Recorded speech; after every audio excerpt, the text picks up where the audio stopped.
Hi there, Dan Kurz, DK Analytics. Thanks a lot for tuning in. It is Saturday afternoon, March 21st, 2020, here in Southwest Florida.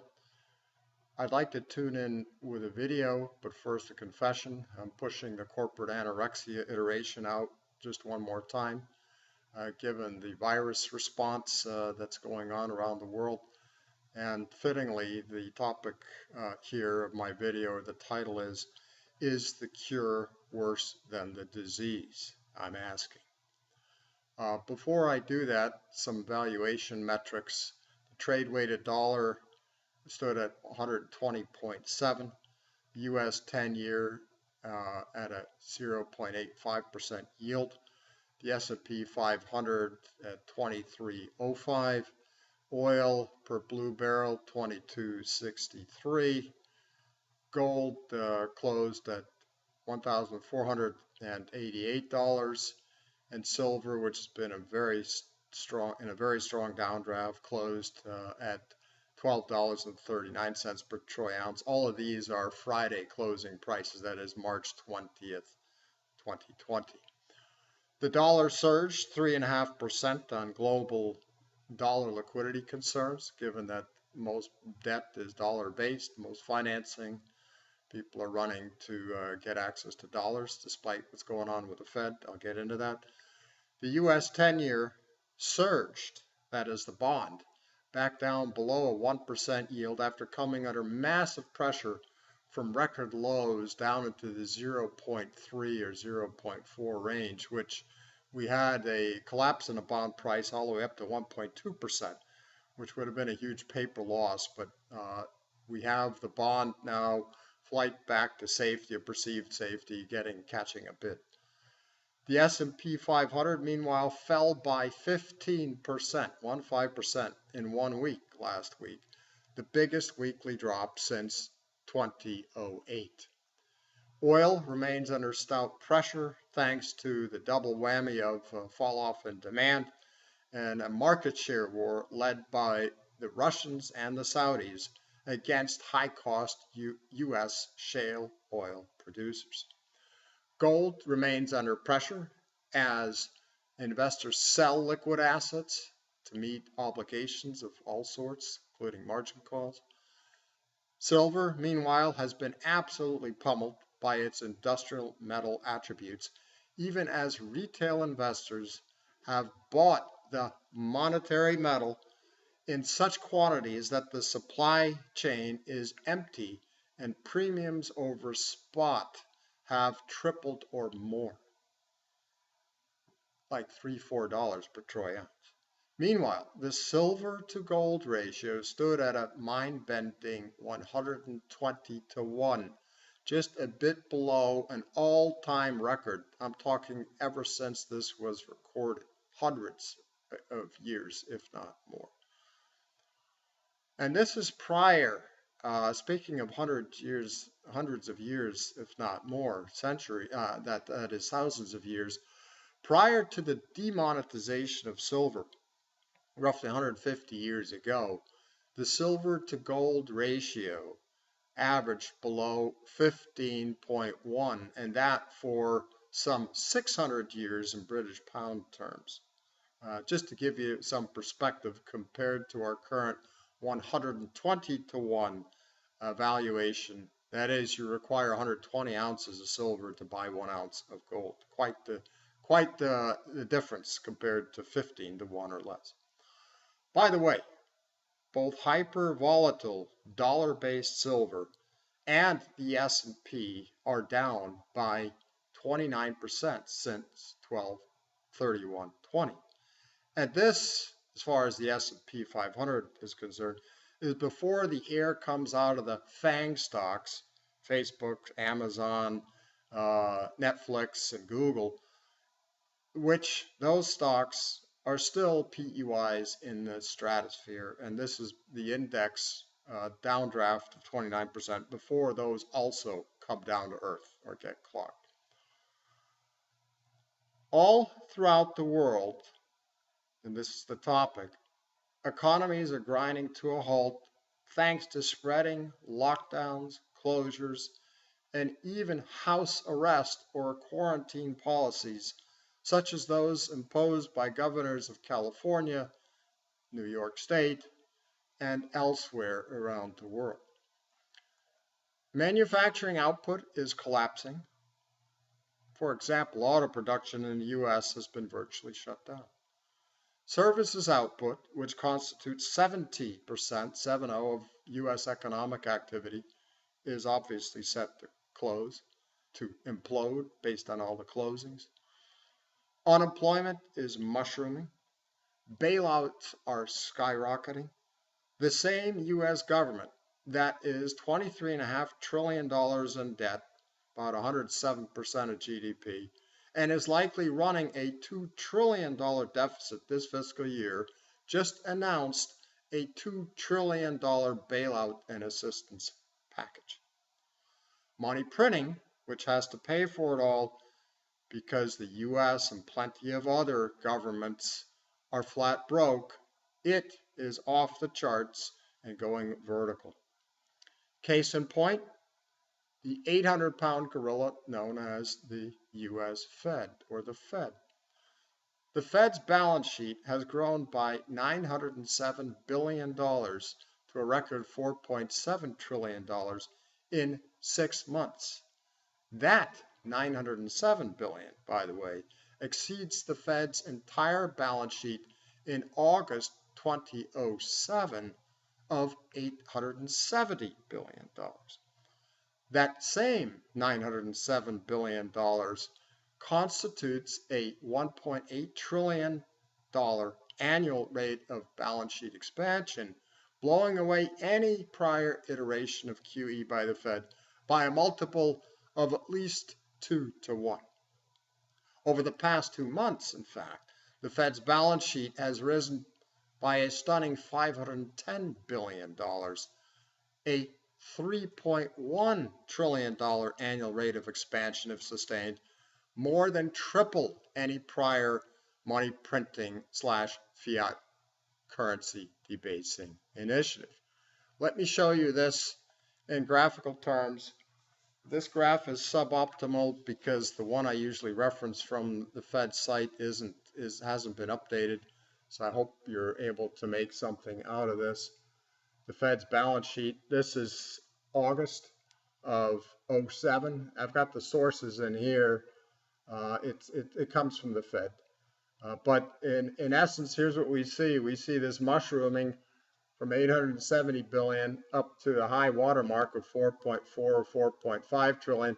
Then the Fed tried QT, got down to about 3.8 trillion. And now, since last September, we're in the repo bailout, we're off to the races, and now we're just going vertical, absolutely vertical. And you know what that means, even for the world's reserve currency, if sustained. Too much of anything is ultimately worth a lot less, right? Economics 101. In the meantime, politicians and bureaucrats, eager to not let a crisis go to waste, are expanding their power yet again well beyond constitutional restraints, lacing assistance and bailout bills with crony and redistributionist pork, de facto promising to nationalize broad swaths of industry, enacting heavy-handed laws at both state and federal levels that not only promise greater dependency on the federal government and on ever fewer Main Street makers that have to foot the bill, which are laboring under the lockdowns in a big way. But these laws, both federal, state, and local, which truly threaten to permanently and materially reduce Western civil liberties, freedoms, and financial well-being, look to be rising as we get deeper into this coronavirus response. I would call this virus response an accelerating move to socialism or even totalitarianism, with the GOP fascist faction fighting for dominance over the Democratic Communist faction here in the US. I don't think I'm overstating this. In fact, I wrote about this at considerable length on in an early 2020 piece that I titled, "Is America a Democracy, a Republic, or something else?" Do you think I'm exaggerating? Well, when mayors and governors and perhaps the president determine whether or not you can leave your residence or not, what would you call it? Concretely, politicians and bureaucrats using the coronavirus threat to consolidate yet more power. That's really what's going on here. It is, of course, sold as protecting the people from a faster spreading and more deadly virus. Yet, are Australian, European, Canadian, and American responses to this threat worse than the disease itself? How does shutting down large swaths of the economy or imports from overseas supply chains help minimize the overall impact of the current / new iteration of the coronavirus? For example, governors here in America in various states have shut down truck stops where truckers refuel, get food, get rest. And this threatens the domestic supply chain, including restocking supermarket shelves, as the vast majority of U.S. cargo is transported by trucks. Or consider U.S. pharmaceutical companies, which import 85 to 90% of their so-called active pharmaceutical ingredients from China. Or how does the relentless fear-mongering about the potential death toll that the spreading virus may extract, coupled with increasingly wide house arrest-based quarantines, help people's psyche, which is so important in terms of a strong immune system, as is good psychosomatic health? That's really what we're talking about. The same goes for playing outdoors, from kids to adults on a sunny day, which is also being shut down, depending upon your jurisdiction. At what point, I ask you, do we so overburden normal economic and social functioning with this coronavirus response that all the other health, economic, and financial challenges get overwhelmed, and the collateral damage this myopic focus triggers ends up being anything but collateral? Once again, is the collapse the economy and bailout and print cure worse than the disease? Concretely, is there a fiasco in the making as the corona pandemic takes hold and we make brash totalitarian decisions that could kill the goose that lays the golden eggs, that will kill the goose that lays the golden eggs if we continue along this path? Before you torch me in cyberspace for saying something so heretical, please listen to a list of concerns on this matter as espoused by John P.A. Ioannidis on March 17th, 4 days ago. The man is a Stanford-based doctor / scientist / epidemiologist, I hope I said that right, focusing on evidence-based medicine. Here are some of his observations on our domestic and to a degree global corona response. By the way, I will provide the link to his article in the video. He writes, he ponders, he wonders the following. At a time when everyone needs better information, from disease modelers and governments to people quarantined or just social distancing, we lack reliable evidence on how many people have been infected with SARS/CoV/2, the current corona iteration, or we lack reliable evidence on who continues to be infected. Better information is needed to guide decisions and actions of monumental significance and to monitor their impact. He continues, vaccines or affordable treatments take many months or even years to develop and test properly. Given such timelines, the consequences of long-term lockdowns are entirely unknown. The data collected so far on how many people are infected and how the epidemic is evolving are, he continues, utterly unreliable.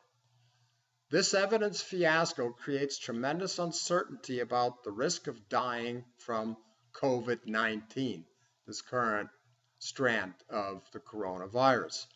Reported case fatality rates, such as the official 3.4% rate from the World Health Organization, cause horror and are meaningless. Patients who have been tested for SARS/CoV/2, the current iteration, are disproportionately those with severe symptoms and bad outcomes. As most health systems have limited testing capacity, selection bias may even worsen in the future. The one situation where an entire closed population was tested was the Diamond Princess cruise ship and its quarantined passengers. The case fatality rate there, he writes, was 1%. But this was a largely elderly population in which the death rate from COVID-19, this coronavirus iteration, is much higher. Projecting the Diamond Princess mortality rate onto the age structure of the U.S. population, he continues, the death rate among people infected with COVID-19 would be 0.125%. But since this estimate is based on extremely thin data, there were just 7 deaths among 700 infected passengers and crew, the real death rate could stretch from 5 times lower at 0.025% to 5 times higher, up at 0.625%. The huge range markedly affects how severe the pandemic is and what should be done, he writes. A population-wide case fatality rate of 0.05% is lower than seasonal influenza. That'd be at the upper end of that range. If that is the true rate, locking down the world with potentially tremendous social and financial consequences may be totally irrational. It's like an elephant being attacked by a house cat. Frustrated and trying to avoid the cat, the elephant, our society, our economy, accidentally jumps off a cliff and dies.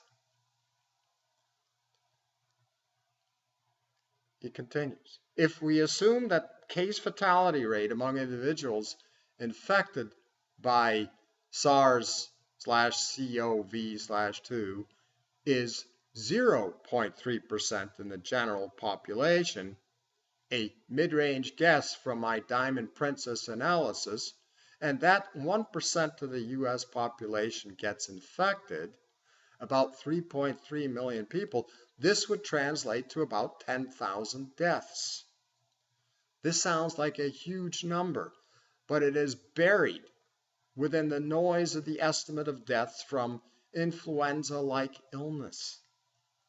In the absence of data, preparing for the worst kind of reasoning leads to extreme measures of social distancing and lockdowns. Unfortunately, we do not know if these measures work.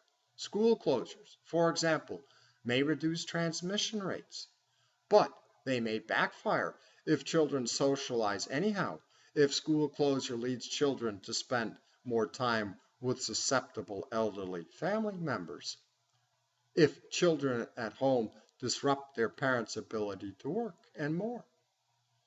School closures may also diminish the chances of developing herd immunity in an age group that is spared serious disease. Flattening the curve to avoid overwhelming the health system is conceptually sound.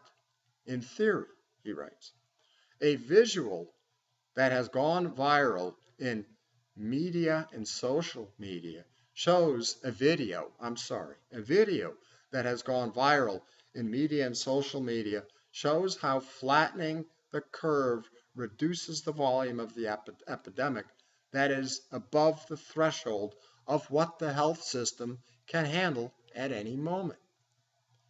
Yet, if the health system does become overburdened, the majority of the extra deaths may not be due to the coronavirus, but to other common diseases and conditions such as heart attacks, strokes, trauma, bleeding, and like that are not adequately treated.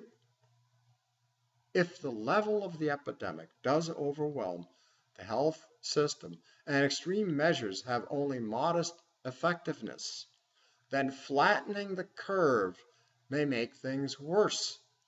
Instead of being overwhelmed during a short acute phase, the health system will remain overwhelmed for a protracted period. That's another reason we need data about the exact level of the epidemic activity. Okay, thanks for your patience. I hope you found it worthy of repeating his words. Enough from the good doctor as concerns our questionable, likely over-the-top coronavirus response, perhaps wildly over the top. Where am I going with all this? Again, that the cure might be worse than the disease. More specifically, that our current virus response, at least in Western nations, and its trajectory, which is only being doubled down on in various Western nations, very much including the United States, threatens to be the straw that breaks our economic, monetary, and social systems back. A system which is already fraying badly thanks to decades of anti-free market, anti-sound money policymaking, yet a system that is preferable to widespread and lingering totalitarian lockdowns, which promise the worst results for the most people economically, financially, socially, and in terms of freedom or freedom laws. If such a mad world is sustained, economic output and jobs will fall off the map, and hardships and societal instability will rise. I think that's clear. Corporate top lines will take a hit, and EPS will turn into hugely negative loss residuals of the top line. Look out, shareholders. An overdue dead cat bounce notwithstanding, watch those disappearing bottom lines. Bankruptcies will multiply if our currently mad world is sustained. Bankrupt statist governments shutting down everything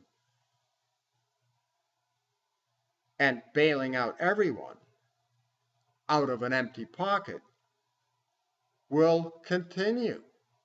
And the November 2020 US election will only worsen this whole trajectory of bankrupt statist governments shutting everything down and bailing out everybody out of an empty pocket. Bondholders, caveat emptor on new fund commitments. Instead, you may think about selling into the bubble before it too pricks like the equity bubbles are.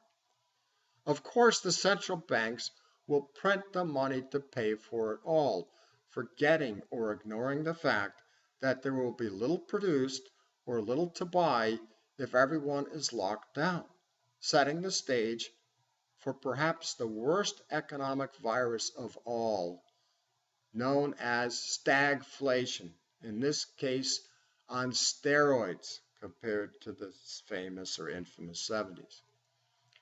In such a mad, mad world, there can only be one flight to safety investable asset. That is, beyond stocking up on everything you can stock up on to ease the lockdown trajectory, if sustained, and that one flight to safety investable asset is, of course, precious metals. That is, silver and gold, which promise to expand in value very significantly compared to stocks and especially to bonds. And even if we leave the coronavirus response aspect of our mad, mad world, US stocks and especially global government bonds are still huge bubbles with gigantic insolvency and monetary inflation risks, so any dead cat bounce in such assets may well provide an additional opportunity to part ways for those owners that bought those very assets at elevated prices. I hope you found my 2 bits worth of consideration on the cure being worse than the disease. I truly think that's a real risk, and it's growing by the day. I want to thank you for tuning in. I want to say goodbye from a balmy March 21st, Saturday afternoon in Southwest Florida, where we hope our Republican governor will be able to resist the lockdown that is hitting so many other places and states. Bye-bye.